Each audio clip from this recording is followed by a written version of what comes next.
Assalamualaikum warahmatullahi wabarakatuh. Perkenalkan, nama saya Syifa Nurfauzi dengan nomor NIM 2008106066 dari kelas Biologi C semester 4. Di sini saya akan memaparkan materi mengenai zakat. Tugas ini guna untuk memenuhi praktek ibadah. Zakat diambil dari bahasa Arab yaitu zakah yang artinya sesuatu yang mensucikan. Kata zakah ini berasal dari bahasa Syriah klasik yaitu zakuta yang memiliki arti kemenangan atau pembenaran. Zakat merupakan bentuk dari sedekah kepada umat muslim. Kemudian, zakat ini diperlukan sebagai kewajiban agama atau pajak. Zakat merupakan kewajiban dalam agama Islam bagi semua muslim yang memenuhi kriteria untuk berzakat. Zakat dibedakan menjadi dua, yaitu zakat mal dan zakat fitrah. Zakat mal merupakan zakat yang dikeluarkan atas harta dan kekayaan yang kita miliki untuk kemudian diberikan kepada para mustahik zakat. Mal berasal dari bahasa Arab yang maknanya harta ataupun kekayaan, atau al-amwal merupakan bentuk jamak dari kata mal. Ada beberapa jenis zakat penghasilan yaitu zakat hasil pertambangan, hasil pertanian, hasil laut, hasil ternak, dan perak. Kemudian, masing-masing jenis zakat ini memiliki ketentuan dan perhitungannya sendiri. Adapun beberapa syarat zakat mal yang penting diketahui antara lain. Yang pertama, yaitu harta yang dikenai zakat harus memenuhi syarat sesuai ketentuan syariat Islam. Yang kedua, syarat harta yang dikenakan zakat mal antara lain milik penuh, halal, cukup nisab, dan haul. Kemudian yang ketiga, haul tidak berlaku untuk zakat pertanian, perkebunan, kehutanan, perikanan, pendapatan, dan jasa serta zakat rikaz. Adapun cara menghitung zakat mal bisa dilakukan dengan rumus 2,5% dikali jumlah harta yang tersimpan selama 1 tahun. Contohnya, di 1 Januari 2022 Anda memiliki emas sebanyak 200 gram. Maka, nisab harta kekayaan berupa emas sebesar 2,5%. Dengan demikian, besar zakat mal yang harus Anda bayar yaitu zakat mal sama dengan emas dikali nisab, berarti 200 gram dikali 2,5% sama dengan 5 gram. Jadi zakat mal yang harus Anda keluarkan yaitu sebesar 5 gram atau setara dengan uang Rp4.690.495 atau harga 1 gram emas sama dengan Rp938,99. Zakat mal ini tidak memiliki batasan waktu khusus, namun atas alasan kemudahan dan pahala yang berlipat ganda, banyak yang melaksanakan zakat tahunan ini di bulan Ramadan, sebab Ramadan menjadi bulan untuk berbagi dan lebih mudah untuk mengingat tahunannya dalam bulan Hijriyah. Adapun niat zakat mal yaitu bismillahirrahmanirrahim, nawaitu an ukhriza zakata mali fardon lillahi ta'ala, yang artinya saya berniat mengeluarkan zakat hartaku karena Allah Ta'ala. Zakat fitrah merupakan zakat yang harus dibayarkan bagi seorang muslim yang sudah mampu untuk menunaikannya.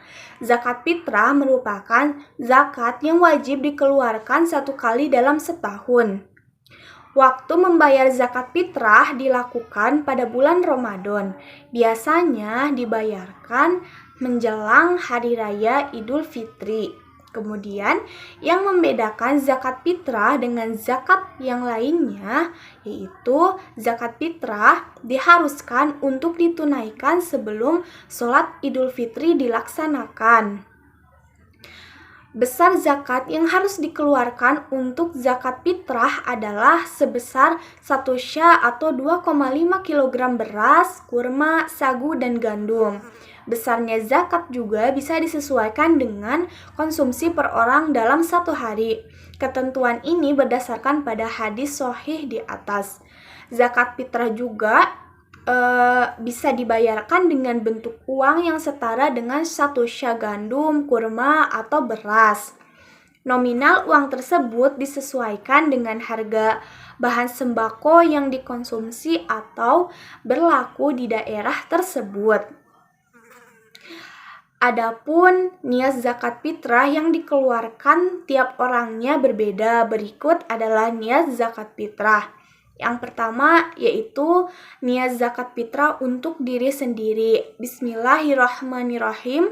Nawaitu an ukhriza zakatal fitri an nafsi fardhon lillahi ta'ala.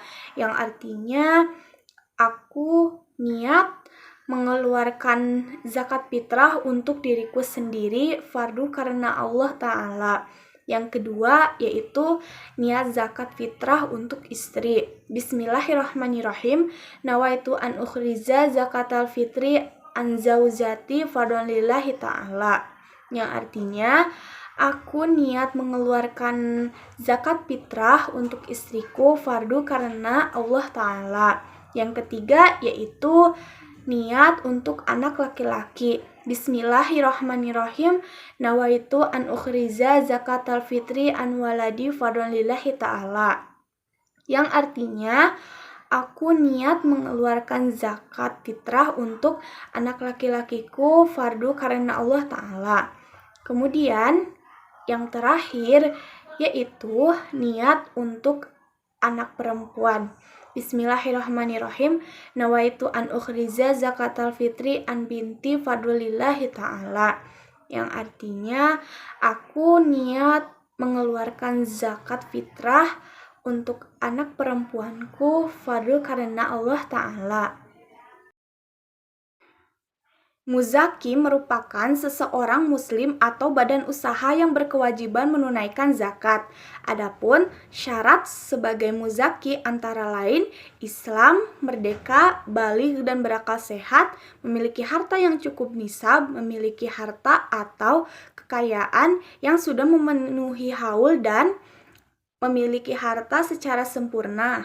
Kemudian di sini ada yang dinamakan dengan mustahik. Mustahik ini merupakan orang-orang yang berhak menerima zakat. Ketentuan tentang siapa saja yang berhak menerima zakat telah diatur dengan jelas dalam Quran Surat At-Taubah ayat 60. Sudah dijelaskan dan ditetapkan bahwa mustahik zakat dibagi menjadi 8 asnaf. Dan ke-8 golongan tersebut antara lain yaitu yang pertama fakir. Fakir merupakan orang yang tidak ditanggung nafkah wajibnya oleh orang lain dan tidak menghasilkan kecuali kurang dari separuh kecukupannya. Seperti orang yang membutuhkan 10 dan tidak menghasilkan kecuali hanya saja. Yang kedua yaitu miskin.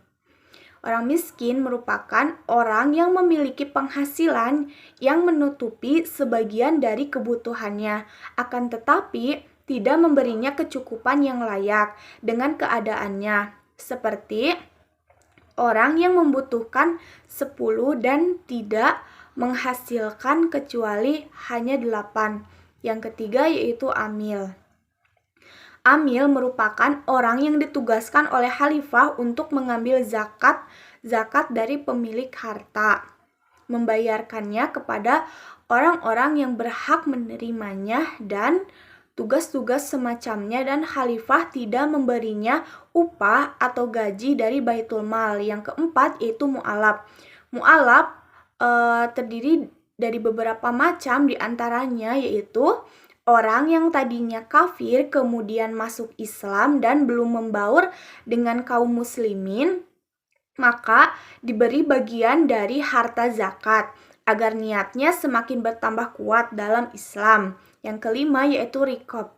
Mereka merupakan para budak mukatab dengan akad kitabah yang sah, yakni para budak yang bersepakat dengan tuan-tuan mereka bahwa mereka akan memperoleh status merdeka jika membayar kepada tuan-tuan mereka kadar harta tertentu. maka mereka diberikan dari harta zakat untuk membantu mereka yang mendapatkan status mereka. Yang keenam, ghorimin. Ghorimin merupakan orang-orang yang berhutang harta dari orang lain dalam selain perkara maksiat. Kemudian harta tersebut jatuh tempo dan mereka tidak mampu mengembalikannya, atau mereka berhutang dalam perkara maksiat dan telah bertaubat, lalu tidak mampu mengembalikan hutang. Yang ketujuh yaitu fisabilillah. Fisabilillah merupakan para relawan perang meskipun mereka kaya. Mereka diberikan apa yang mereka butuhkan untuk berjihad. Berbeda dengan orang yang mendapatkan bagian dalam daftar para tentara digaji. Kemudian yang kedelapan yaitu Ibnu Sabil. Ibnu Sabil yaitu musafir atau orang yang hendak melakukan safar atau berpergian yang tidak memiliki biaya untuk membuatnya sampai ke tempat tujuannya. Maka ia akan diberikan harta zakat kadar yang mencukupinya jika safarnya mubah, meskipun untuk berekreasi.